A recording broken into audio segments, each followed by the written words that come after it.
안녕하십니까. 11월 9일 월요일 말씀 묵상 함께 시작하겠습니다.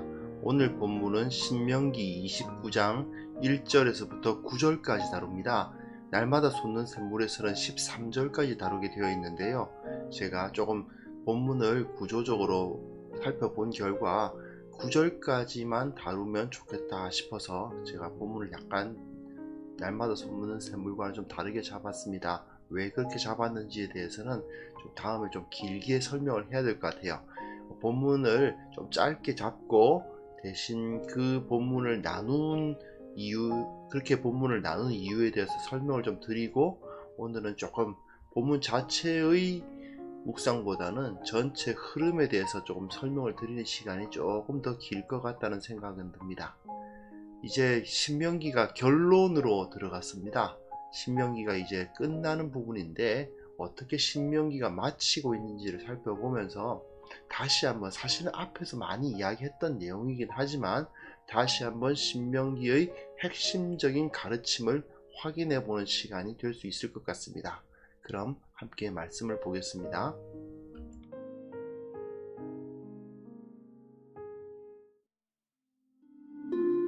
호렙에서 이스라엘 자손과 세우신 언약 외에 여호와께서 모세에게 명령하여 모압 땅에서 그들과 세우신 언약의 말씀은 이러하니라.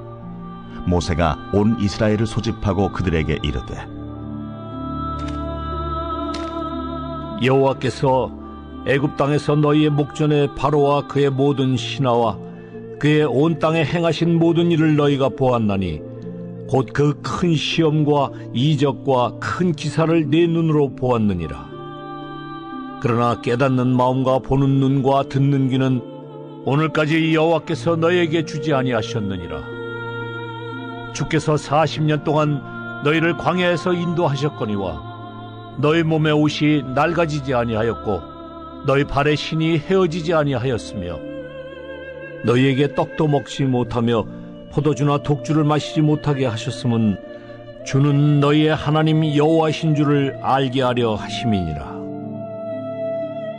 너희가 이곳에 올 때에 헤스본 왕 시혼과 바산 왕 옥이 우리와 싸우러 나왔으므로 우리가 그들을 치고 그 땅을 차지하여 루벤과 갓과 므낫세 반 지파에게 기업으로 주었나니 그런즉 너희는 이 언약의 말씀을 지켜 행하라. 그리하면 너희가 하는 모든 일이 형통하리라. 네, 이제 신명기의 결론으로 들어섭니다. 29장부터 32장이 결론이라고 할 수 있고 언약이 새로워진다 라고 선포가 된다고 할 수 있죠. 근데 사실은 제가 지난주까지는요, 결론부를 29장과 30장이라고 생각하고 지금 정리를 하고 있었는데, 다시 한번 제가 이번에 이 결론부를 공부를 하면서 접근해 보니까 오히려 32장까지 그러니까 29, 30, 31, 32 이 넉 장을 결론이라고 잡는 게 나을 수도 있겠다 하는 생각이 듭니다. 그래서 좀 바꿨어요.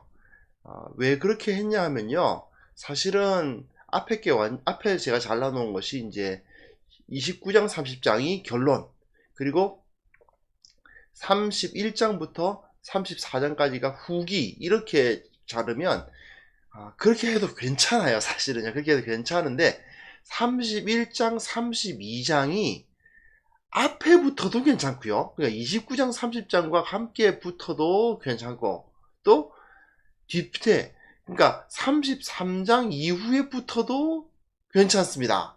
사실은 이 흘러가는 식으로 기록되어 있다 보니까 여기에 붙여도 괜찮고 저기에 붙여도 괜찮은 부분인데, 사실은 여기가 뭐냐면 모세의 노래 부분이에요. 모세가 노래를 지어서 이스라엘 백성들에게 알리는 부분이 31장, 32장인데 요거를 후기로 볼 것이냐 아니면 결론으로 볼 것이냐, 여기에 이렇게 해도 좋고 저렇게 해도 좋은데, 제가 조금 더, 그러니까 어느 게 틀리고 어느 게 맞다가 아니라 이쪽이 조금 더 자연스러울 수 있겠구나 하는 생각이 들어서요. 그래서 그럼 결론을 앞으로 붙여서 생각하는 것이 조금 더 낫겠다 하는 판단이 들었습니다. 그래서 29장부터 32장이라고 제가 따로 조금 정정해서 이 구조를 나누고요. 그리고 이 부분을 결론이라고 보는 것이 가장 적절해 보입니다. 자, 그런데 또 PPT가 또 문제가 있네요. 예, 이 결론부를 전반적으로 이렇게 구조를 살펴보면요, 어떻게 되어 있냐면 이렇게 다시 한번 교차대꾸법 chiastic structure로 되어 있다고 볼 수가 있습니다.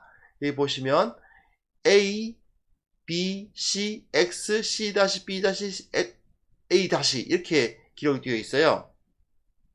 되어 있는데 제가 여기 어느 거는 앞에 부분은 대문자로 써놓고 여기 대문자로 썼죠. A, B, C는 대문자로 썼고 이후는 31장 중간부터는 소문자로 써놓았습니다. X, X-, C-, B-, A-. 왜 이렇게 했냐 하면요, 요 앞에 부분, 이 대문자로 써놓은 부분들은요, 이 대문자로 쓰는 부분들은 상당히 그 분량이 깁니다. 29장 9절에서부터 29절, 그 30장 1절에서부터 31장 29절, 상당히 분량이 긴데 비해서 요 소문자로 해놓은 뒷부분은요, 32장의 후반부에 다 포함되어 있다고 볼 수 있거든요. 짤막합니다. 왜 그러면 이렇게 되어 있느냐? 사실은 이 앞부분 32장 14절까지가 이야기하고자 하는 것을 대부분 다 포함하고 있는 거예요. 모세가 말하고자 하는 것을.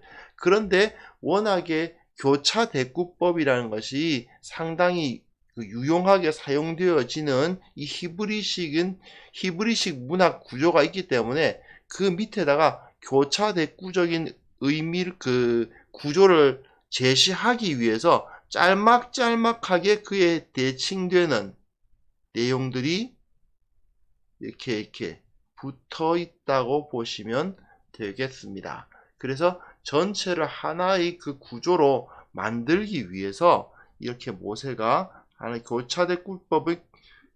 교차대꾸의 구조를 만들기 위해서 모세가 이렇게 기록을 했다라고 볼 수가 있어요. 그렇다면 역시 이렇게 교차대꾸법이라는 기록이 이루어지게 되면 가장 중요한 부분은 어디라고 했죠? 예, 가장 가운데 있는 부분, 예, 저 X에 해당되는 부분이죠. 역사, 예, 역사가 중요합니다. 역사. 근데 이거 저는 이야기 말씀드렸어요. 우리 신앙은 신화에 근거한 것이 아니고 역사에 근거한다.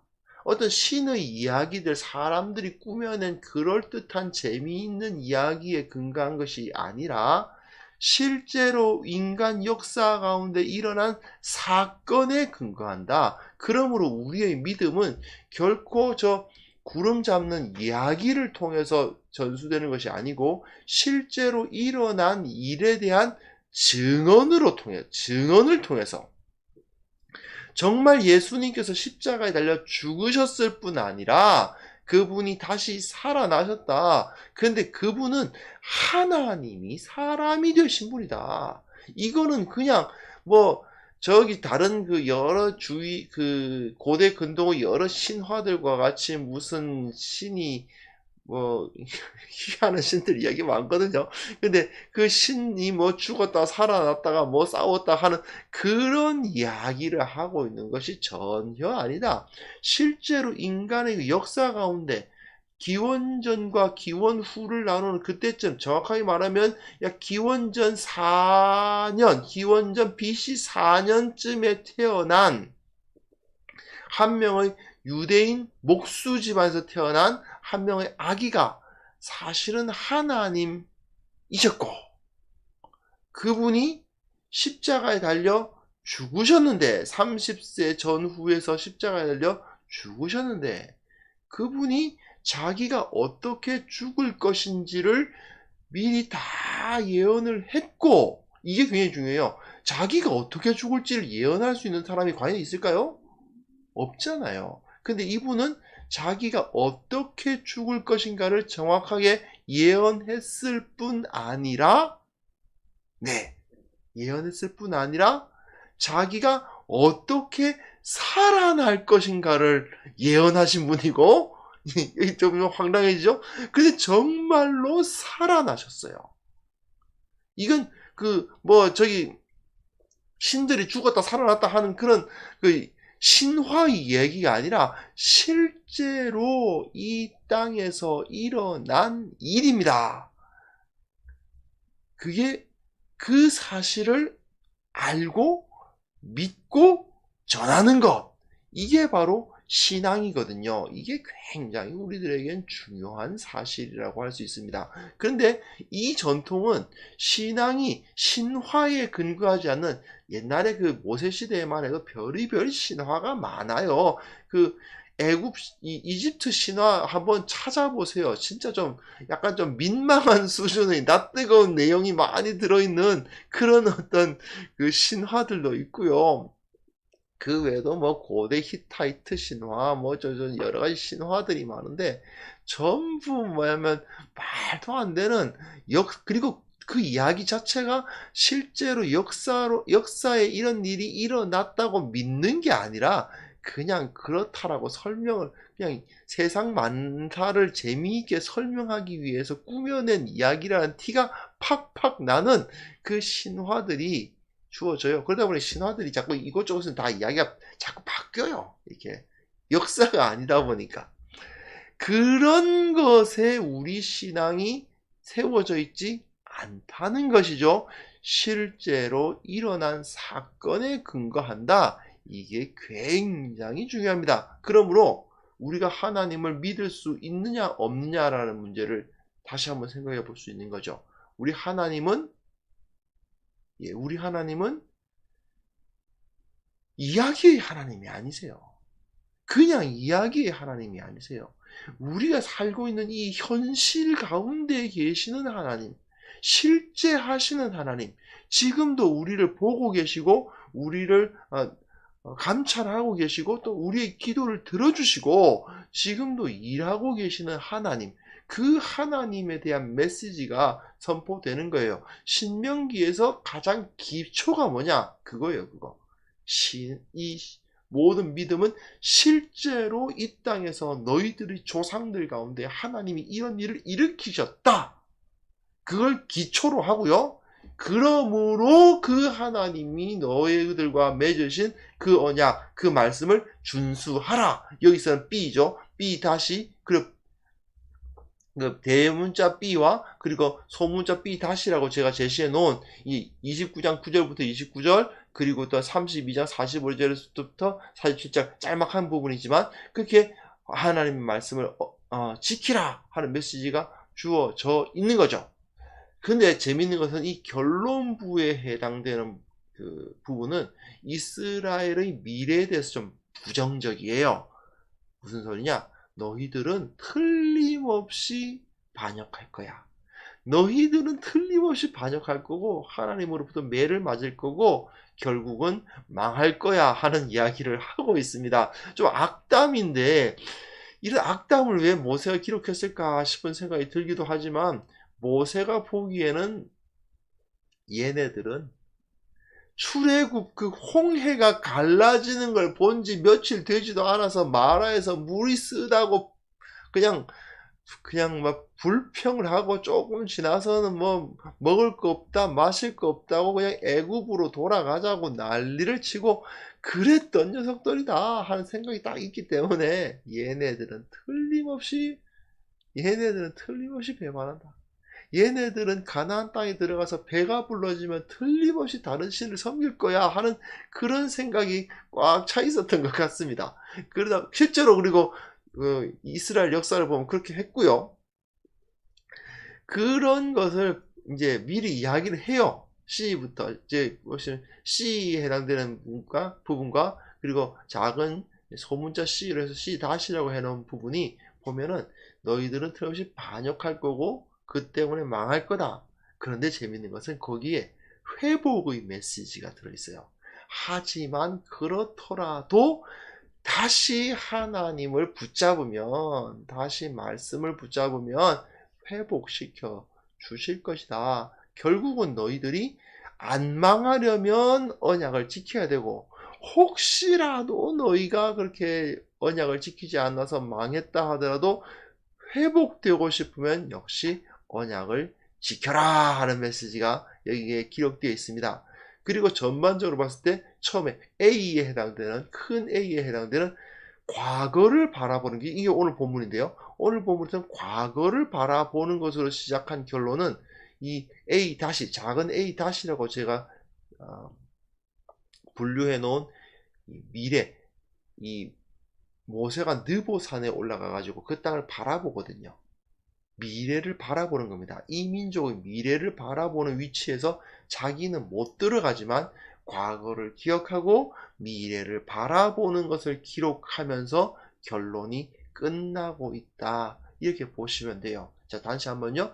과거를 기반으로 해서 미래를 바라본다는 큰 틀 내에서 언약, 그래, 이 언약은 역사, 신화가 아니야. 역사 가운데 주어진 분명한 하나님의 말씀이야.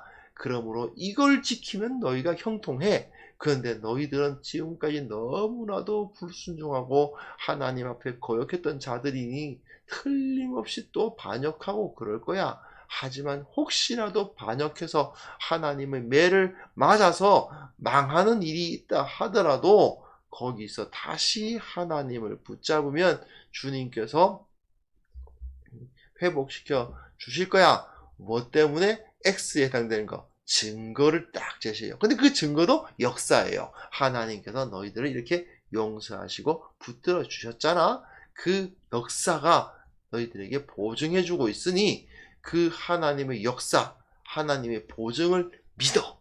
믿으면 형통하고 믿으면 회복될 거야. 예, 이게 바로 신명기의 결론이라고 할 수 있는 거죠. 자, 본문을 한번 보겠습니다.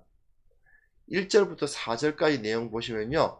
호렙에서 이스라엘 자손과 세우신 언약 외에 여호와께서 모세에게 명령하여 모압 땅에서 그들과 세우신 언약의 말씀이다 라고 되어 있어요.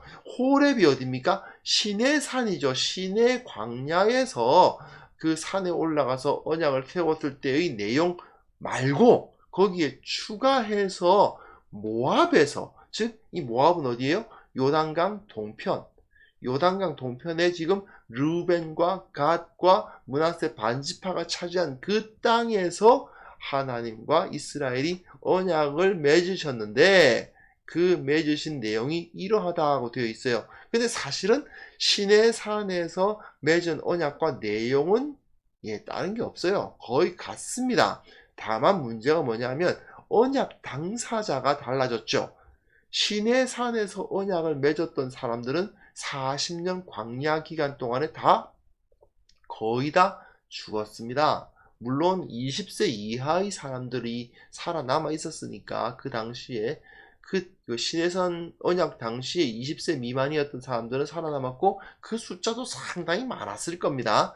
그러니까 뭐 한 50% 정도는 그때 한 50%는 광야에서 죽었다고 볼 수 있는데요. 여하튼 언약을 맺었던 것은 어른들이니까 그 아이들이 언약을 맺은 건 아니잖아요. 그러니 그 당시에 20세 미만이었던 사람들, 그리고 광야에서 태어난 사람들, 그 사람들과 다시 언약을 맺을 필요가 있는 거죠. 왜냐? 선조들의 언약이 너희들에게 다시 새로워지는 일이 있어야 되니까. 그건 우리 선조들하고 맺은 언약이지 우리는 관계없다라고 말하지 못하도록 하기 위함이고, 또한 선조들에게만 그 언약의 은혜를 주시기 위함이 아니라 후손들에게도 그 언약을 주시기 원하셨기 때문인 거죠. 이건 은혜죠, 은혜. 근데 2절부터 보시면, 2절 3절 보시면 너희가 여호와께서 애굽 땅에서 행하신 일들을 너희가 보았다 라고 선포합니다. 물론 그 중에서 한 50%는 광야에서 태어난 사람들은 못 봤을 거예요. 하지만 언약을 맺을 당시에 20세 미만이었던 자들, 특히 그때 10대여서 지금은 50대가 되어 있는 사람들은 다 봤겠죠. 다 기억하고 있었을 것입니다. 하지만 이것은 자, 너희들은 못 봤죠? 너희들은 봤지? 하는 의미는 사실은 아닙니다. 이게 무슨 소리냐? 이스라엘 전체를 하나로 묶어서 자 이스라엘아 너희가 그것을 보았다 라고 선포하고 있습니다. 이게 무슨 소리입니까? 나는 그때 태어나지도 않았어요. 난 못 봤어요. 라고 말할 수가 없어요. 왜요? 그 후손들은 자기들에게 전해져 내려온 그 역사를 듣고 믿음의 눈으로 그걸 봐야 돼요. 실제로 하나님께서 홍해를 가르셨고 만나와 메추라기로 그 광야를 인도에 오셨고 무엇보다도 애굽에서 10가지 재앙을 치시고 그 애굽의 군대를 막으시고 홍해를 가르신 그 하나님의 권능 너희들이 보았어. 나는 그때 안 태어났어요 라고 핑계할 수 없어. 왜? 너희들에게 역사의 증언이 주어지고 있잖아. 그러므로 너희들이 믿음의 눈으로 본 거야. 여기서 물론 네 눈으로 보았느니라고 되어 있지만 이거는 그 당시 10대여서 본 사람들 포함 또한 그 이후에 태어난 사람들이 믿음의 눈으로 보아야 한다라고 선포하고 있는 거죠. 근데 4절이 조금 애매하죠.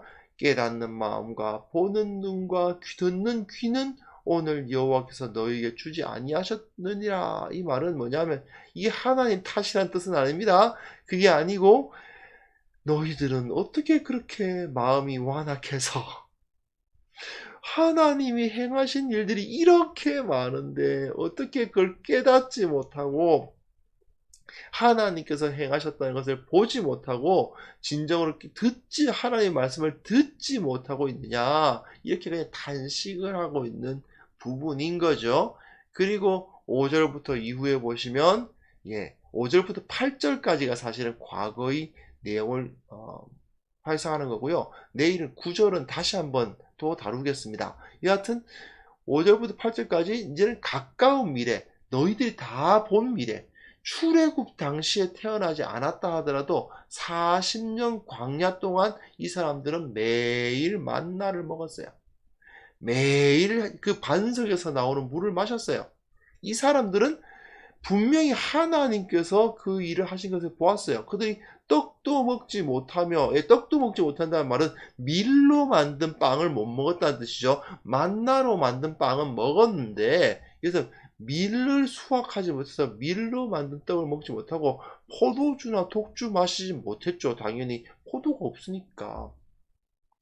하지만 그렇게 하신 이유가 뭐냐?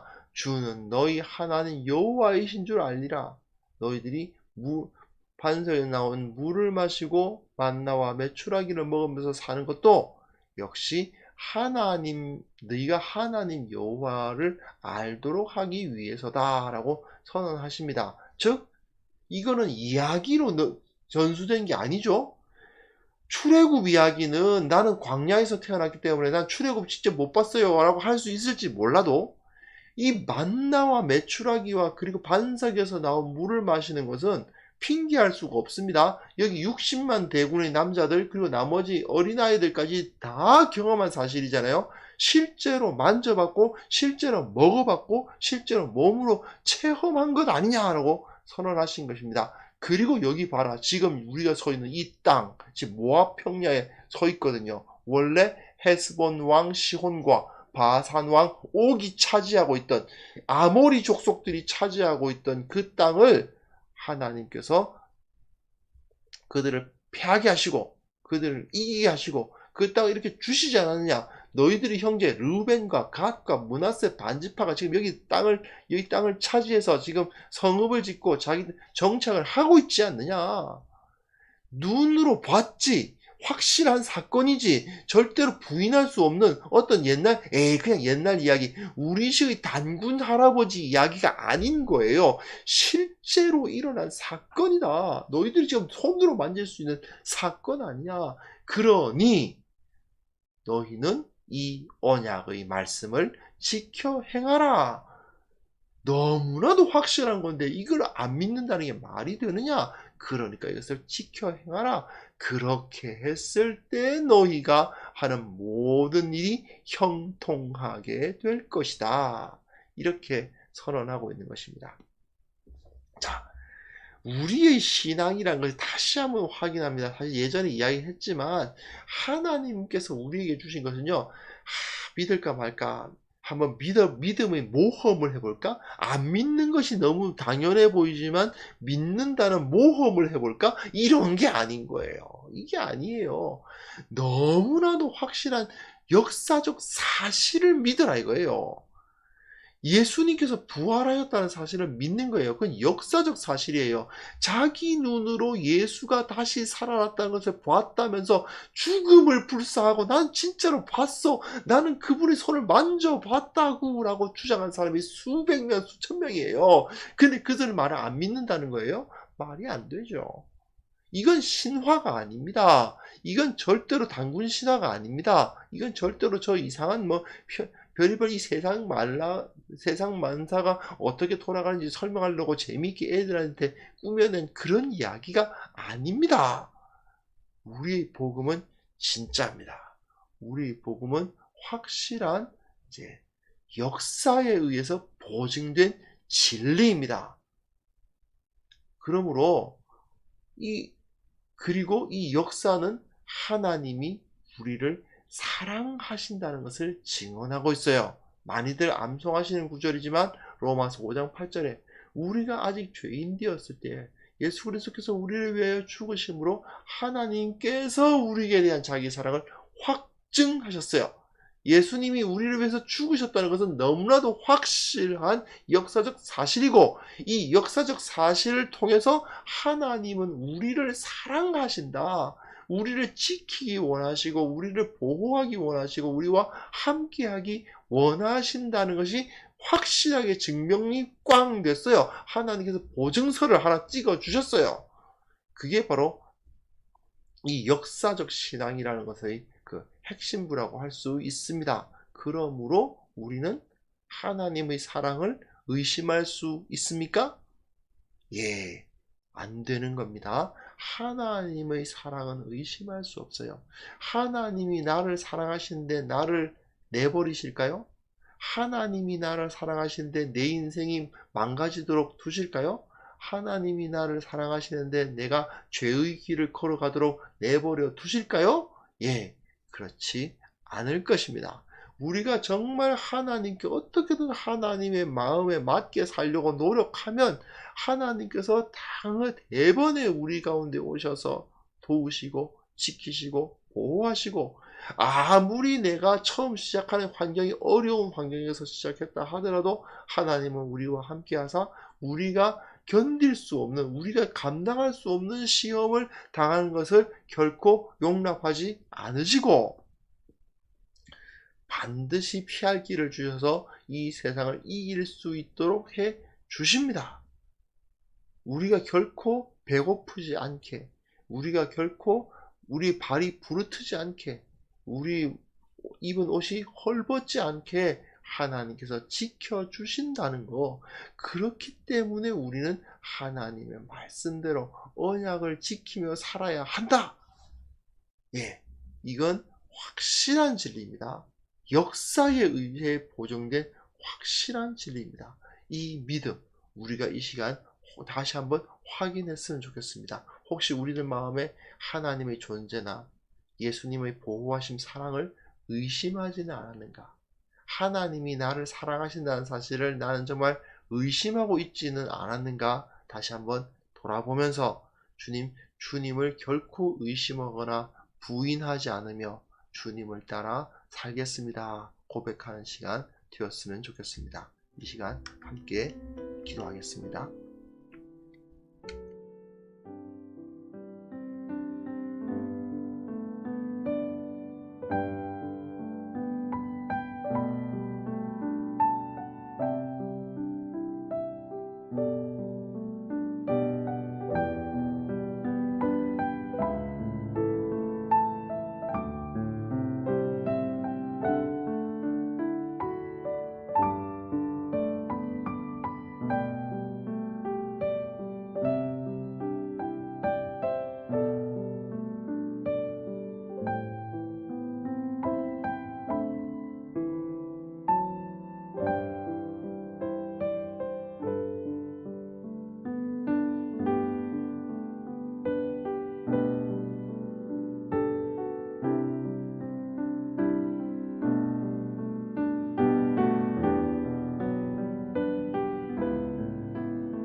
하나님 아버지, 그렇습니다. 주님께서 우리를 사랑하시고 주님께서 우리를 보호하시고 주님께서 우리와 함께 하신다는 사실을 우리는 결코 의심할 수 없다는 것을 다시 한번 확인하게 하여 주옵소서. 주님께서 그토록 많은 증거로 우리를 사랑한다고 선포하여 주셨는데 우리는 우리 마음에 아직도 의심하고 있지는 않은지, 아직도 세상을 두려워하면서 하나님보다는 세상에 맞춰서 살려고 하고 있지는 않은지 다시 한번 나 자신을 돌아보고 반성하게 하여 주시옵소서.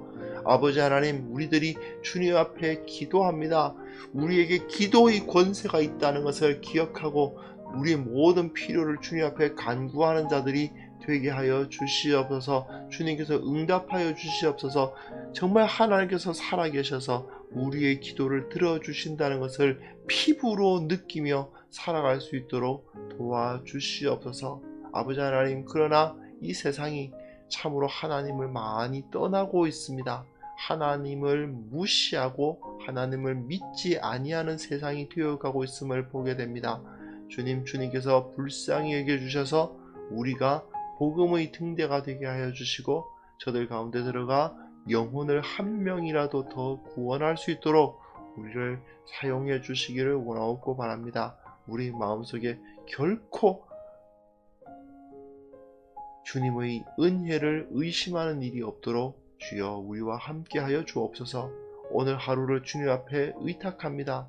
주님께서 우리와 함께 하시고 돌보시고 승리케 하여 주시옵소서. 이 세상이 참으로 많은 변혁이 눈앞에 두어지고 있고 다시 사람들이 반으로 갈리어서 내가 옳다 네가 옳다 서로 싸우고 있는 것을 보게 됩니다. 온 세상이 다 그렇게 된다 하더라도 우리는 주님을 붙들고 주님의 사랑, 주님의 함께하심, 주님의 지혜를 믿고 하루하루 살아가며 나의 삶을 하나님 앞에 가장 거룩하게 살아드리는 자들 다 될 수 있도록 도와주옵소서. 예수님의 이름으로 기도합니다. 아멘.